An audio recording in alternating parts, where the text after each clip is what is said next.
monde, j'espère que vous allez bien, j'espère que vous allez très bien. Aujourd'hui, dans cette vidéo, je vais parler de Taiga Kagami et de ce qui je pense être son infériorité par rapport à la Génération Miracle. Tout d'abord, je vais vous présenter les joueurs de la Génération Miracle, sachant que je vais donc compter Kuroko. Donc on va commencer donc par lui. Kuroko est plus un spécialiste des passes, donc il est peut-être oui plus faible que Kagami, mais au niveau pratique, donc je l'expliquerai ça plus tard, il est plus pratique que Kagami étant donné qu'il fait d'excellentes passes. Ensuite nous avons Shintaro Midorima. Il est capable de mettre des 3 points en étant sur son propre panier. Le mec d'un bout à l'autre du terrain, enfin de n'importe où sur le terrain, il marque.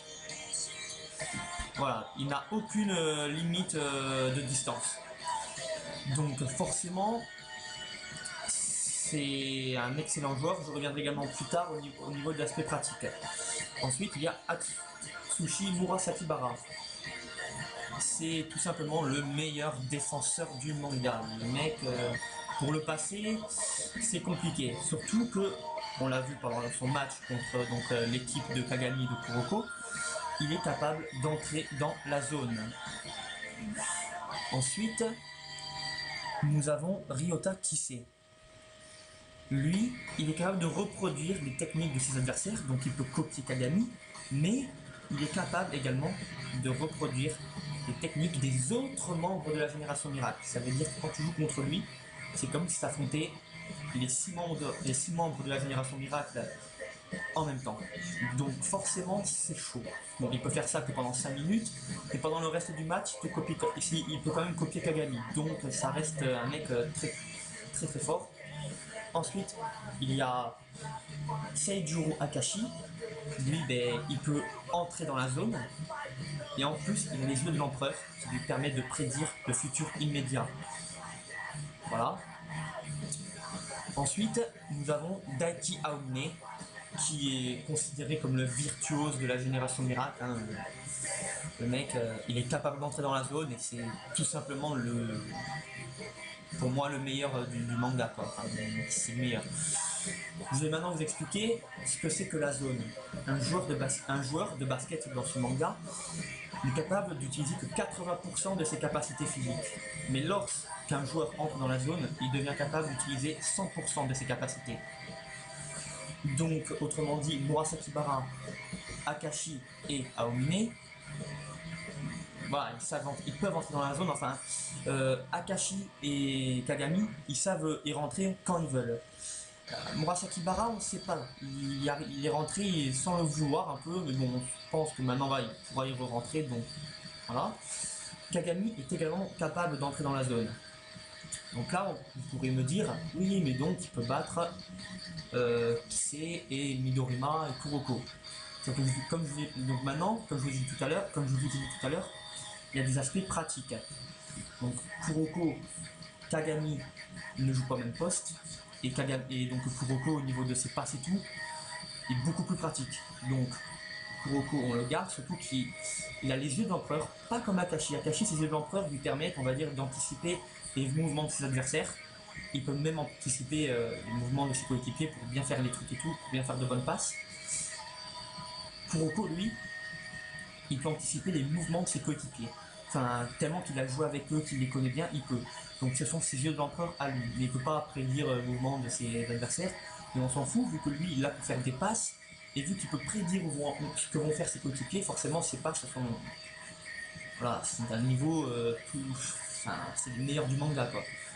En plus, voilà, c'est le joueur fantôme, le mec qui réussit à disparaître complètement du terrain et à se faire oublier pour faire des passes encore mieux, parce que les gens ne prêtent même plus attention à lui, ça fait qu'il fait des passes tranquilles.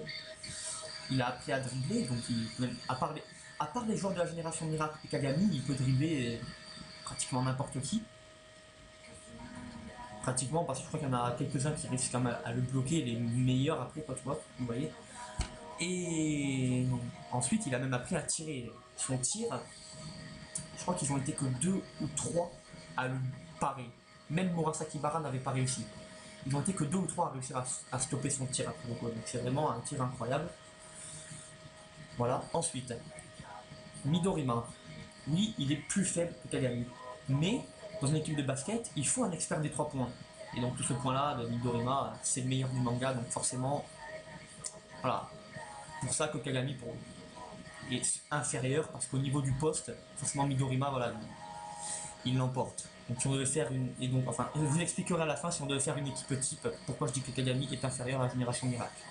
Ensuite, Murasaki Bara. Il est capable maintenant d'entrer dans la zone et tout. Et voilà, c'est un pivot, donc c'est également pas le même poste que Kagami. Et après même, on a bien vu que Kagami n'arrivait pratiquement pas à le passer, sauf quand il est entré dans la zone, mais vu qu'après Murasaki Bara lui aussi est entré dans la zone, Kagami n'arrivait plus à le passer, ni à l'arrêter d'ailleurs. Sauf oui avec l'aide de Kuroko, mais bon, là je vous parle de 1v1 pur. Donc voilà. Murasaki Bara et Midorima et même Kuroko sont donc au-dessus de Kagami au niveau pratique par rapport à l'équipe. Ensuite, nous avons Akashi, qui ne joue également pas le même poste, mais on l'a bien vu, il réussit à dribbler Kagami, Kagami avait du mal à le passer et tout, et ce n'est pas le même poste, et ses yeux de l'empereur lui donnent un atout incroyable, quoi. Et vu qu'ils ne sont pas le même poste, également c'est beaucoup plus pratique. Et également Kagami, enfin je vous explique tout ça à la fin. Ensuite nous avons Kisei. Là, oui, Kisei ne peut pas entrer dans la zone. Mais lorsque Kagami a affronté Kisei, Kagami n'était pas entré dans la zone, ok. Mais, même avec l'aide de Kuroko, il n'avait pas réussi à stopper Kisei une seule fois de tout le match. Kisei, il a été impossible à stopper. Sachant qu'il était blessé, ça fait qu'il n'a pas joué le reste du match. Il n'a pas joué tout le match, car il était blessé. Donc, ok, il a fait sa copie parfaite pendant même un peu plus de 5 minutes, parce que voilà, il peut la faire normalement que pendant 5 minutes s'il se met à fond. Mais là, en se préservant pour pouvoir la faire plus longtemps, il réussit quand même à les démonter. Donc, ok, Kagami n'était pas dans la zone, mais bon, Kisei était blessé. Ensuite, on sait que Kisei est peut-être l'un des joueurs avec le meilleur potentiel du manga, car contrairement aux autres qui jouaient depuis qu'ils sont très jeunes, ou au moins depuis la 6ème, Kisei, lui, a commencé en 4ème. Donc il n'a que 3 ans d'expérience, donc il peut encore énormément progresser. Sa copie parfaite pourrait durer plus longtemps. Et vu que tous les joueurs de la génération Miracle ont le potentiel d'entrer dans la zone, voilà. Je vous expliquerai également ça à la fin. Ensuite, nous avons donc Aomine. Aomine qui, ils sont affrontés Aomine et Kagami quand ils étaient dans la zone. Après, vous allez dire peut-être que Kagami avait un peu l'avantage, mais il avait toujours l'aide de Kuroko. Et Kagami était entré dans la zone après Aomine, ce qui fait qu'il était resté un peu plus longtemps, forcément.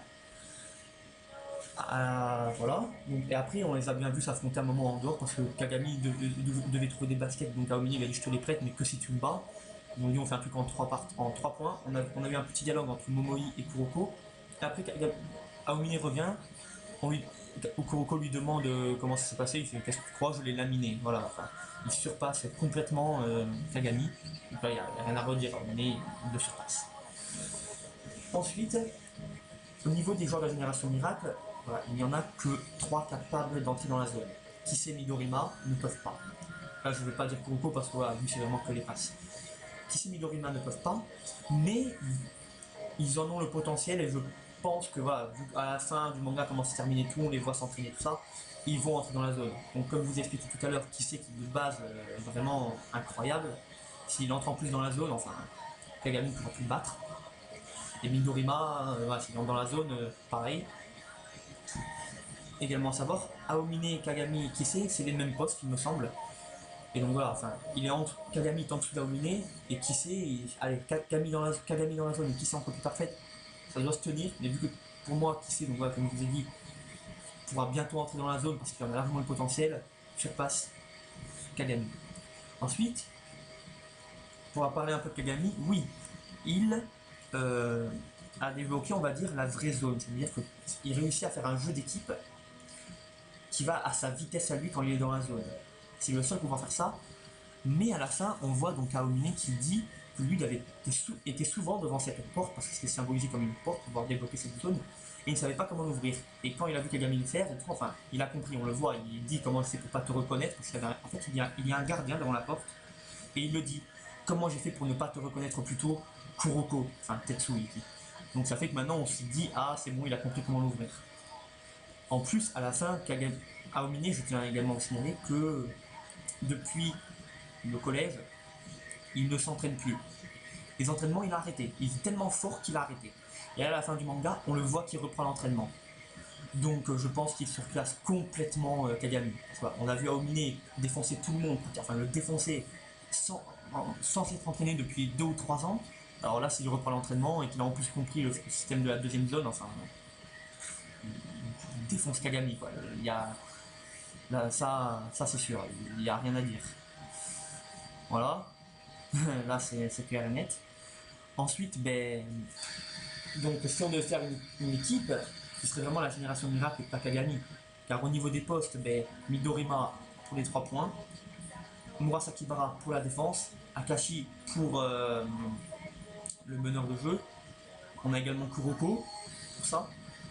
Et après Kagami, au niveau de son poste, il y a Ryota Kise et Daiki Aomine qui, comme je vous expliquais, ben, le surclasse.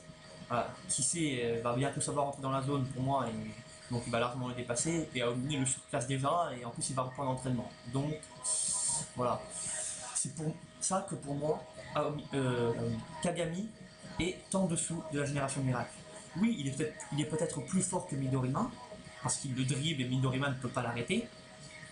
Mais Midorima, au niveau de son poste, le surclasse. Et je pense qu'il pourra bientôt rentrer dans la zone, car tous les joueurs de la génération miracle en avaient le potentiel. Voilà. Je vous ai donc expliqué pour moi pourquoi Kagami était en dessous.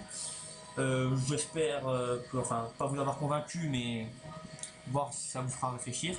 C'est la fin de cette vidéo. Surtout, n'hésitez pas à me dire ce que vous en avez pensé en commentaire, à mettre un pouce bleu, à la partager et à vous abonner. Sur ce, tout le monde, ja ne